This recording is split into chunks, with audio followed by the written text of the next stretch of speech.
Hi, my name is Amil, and today we're presenting my work on Do Generative Transformers Read Like Bidirectional Models, which is my final project for CS236 Deep Generative Models.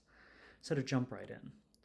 Large-scale transformer models have become the de facto for a wide range of natural language processing tasks. With the amazing performance that these models have had, there's been a lot of recent work going on to study how these models understand language. In my project, I tried to tackle the question of how transformers trained with a generative objective differ from those trained with ordinary mass language modeling. We already know that generative models can only read left to right, whereas bidirectional models can process pre-written text and read from both directions. But in this project, we try to ask what effect does this have on representations? So what effect does this context that can be read in both directions have on representations in comparison to one direction only? To empirically analyze the changes, we ask three main questions. How do the representations differ between layers? Do generative models comparably understand linguistic cues? And how does the role of context differ?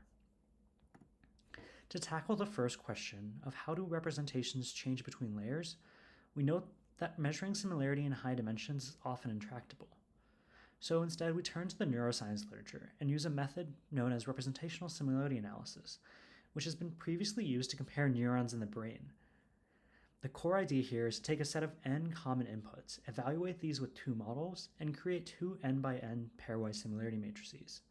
The similarity score is then obtained by flattening and correlating these matrices. So one way to think about this is that instead of measuring similarity directly through vectors, we're measuring similarity through the structure of the two representation spaces instead. In this project, we use the cosine kernel, as the cosine kernel is rotation invariant, and since the correlation is also scale invariant, the final measure can be thought of as measuring the degree of anisotropic scaling, but this analogy kind of breaks down when you consider that these models have nonlinearities. Nevertheless, in our analysis, we compare the layers of GPT-2 with the layers of BERT. Surprisingly, early layers in both models showcase quite high similarity scores. This indicates that the word embeddings and early steps of contextualization, which are often thought in the literature to be learning the structure of the inputted text, are very similar. Models diverge, however, close to the end. Why does this happen? What are the two models doing at these layers? To answer this question, we turn to edge probing. The core idea here is to measure the degree of language understanding in representations by training a shallow, small neural network to predict labels of linguistic cues on top of frozen embeddings. The associated tasks range from syntactic to highly semantic, such as determining whether two words are the cause or effect of one another. In the table, we present results from the edge probes on two different layers of BERT and GPT-2. Note that both models obtain a comparable understanding of dependencies, which is especially true when compared to baselines as we do in the paper. However, GPT-2 lags behind in relations understandings. This difference might explain what we saw in the last few layers of the similarity analysis, explaining why the outputs differ. To analyze the differences between the model in another way, we look to attention probabilities. These attention scores showcase the influence of context on word representations and have been well studied to find interpretable patterns in how representations develop.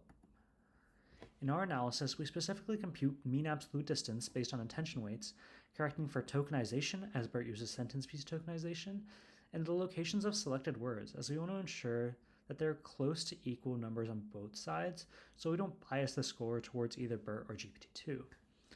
The graph displays the mean distances for the sorted attention heads, and while layer 1 distribution is roughly similar for both models, the difference is well seen at layers 6 and 11. Specifically for GPT-2, seems to focus on the local neighborhood to a much greater degree than BERT. This effect, likely arising from the objective function, may be why GPT-2 fails to build a complete understanding of the inputted text, as it is too focused on next word prediction. In comparison, the MLM of something like a bidirectional model like BERT is more generic. By masking 15% of the words, sentences probably need to build a much more global understanding in order to fill in these masks, yielding improved representations. Through these analysis techniques, we've seen that the early layers of a generative transformer like GPT-2 and a bidirectional model like BERT build similar representations. However, models diverge when building semantic understanding near the output. This is potentially explained by the influence of context, but further work is needed to confirm. Also, we hope that further work explores these ideas and these insights to figure out whether they can be used to help improve the performance of large-scale transformer models via scalar mixing or some ideas behind the regularization based on mean distance of the attention heads. This is what the whole poster looked like. And before I end, I just wanted to say thank you to the instructors for CS236 as well as the TAs for all their help with this project.